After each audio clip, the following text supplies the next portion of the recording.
खुशियों से भरा रहे हर पल आपके पास। सुप्रभात आप सभी को। आज हम कक्षा 8वीं की छात्राएं आप लोगों के सामने एक दहेज प्रथा से संबंधित नाटक लेकर उपस्थित हैं।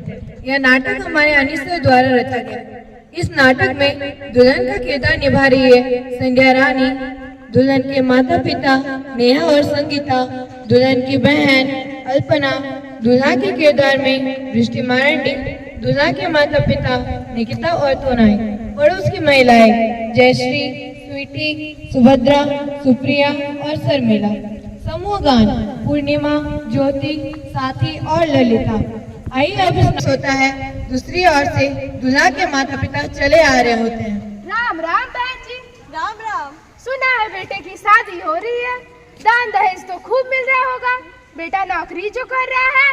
हाँ, कह तो रहे थे, पर देखते हैं क्या क्या मिल रहा है। अरे हाँ चलो, तुम्हें जो कुछ भी चाहिए बहू के मायके वाले तो देंगे ही ना। बेटे की कमाई की क्या ही करोगे। आप तो रहने दो जी, धर्मात्मा जो ठहरे। आजकल इतना सारा खर्चा जो हो रहा है, पता नहीं कहाँ से आएगा। और वो महारानी वर्मा, उसको तो जीवन भर मेरा बेटा ही बैठा कर खिलाएगा, तो कुछ तो लेगा ही ना।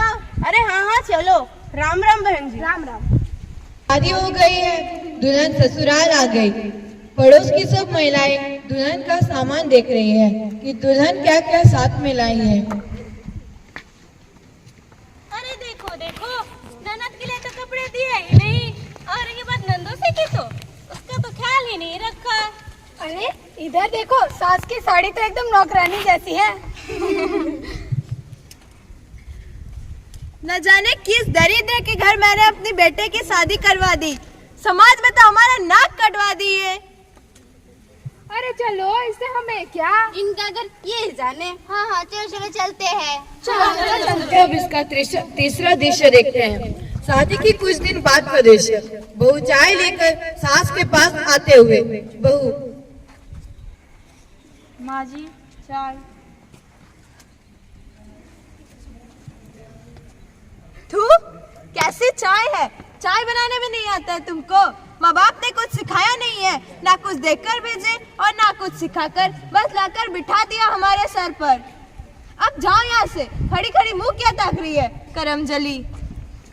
ससुराल में बहू ताने सुनने पड़ रही है। उसके हर काम में नुक्स निकाले जा रहे हैं। आइए अब चौथा दृश्य की शुरुआत करते हैं। शाम को बेटा दफ्तर से थक हार आता है, अपना कोट उतारकर बहू के हाथ में देते हुए और उसे बगल में रखने का इशारा करता है और कहता है, सुनो, तुम्हारे पिताजी से गाली देने की बात हुई थी, उन्होंने तो दिया नहीं, और तुम्हें मुफ्त की रोटी तो हो गई है। मैं तुम्हें कल ही तुम्हारे मायके पहुंचा देता हूँ। नहीं नहीं जी, ऐसा मत करो। मेरे पिता के सम्मान की बात है, वो समाज में क्या मुंह दिखाएंगे। गाड़ी देने की क्षमता नहीं है उनके पास, वो तो एक साधारण से किसान है। मैं कुछ नहीं जानता, मैं तुम्हें कल ही तुम्हारे मायके पहुंचा दूंगा, मतलब पहुंचा दूंगा। बहू ससुराल में रोज रोज के ताने सुनकर बहुत दुखी है।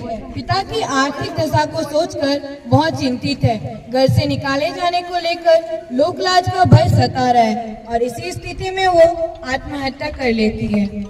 अब ससुराल वाले परेशान हैं। बहू के मायके में खबर भेज दी गई है। बहू के माता पिता आते हैं। बहू के मृत शरीर को देखकर बिलख बिलख कर रोते हैं।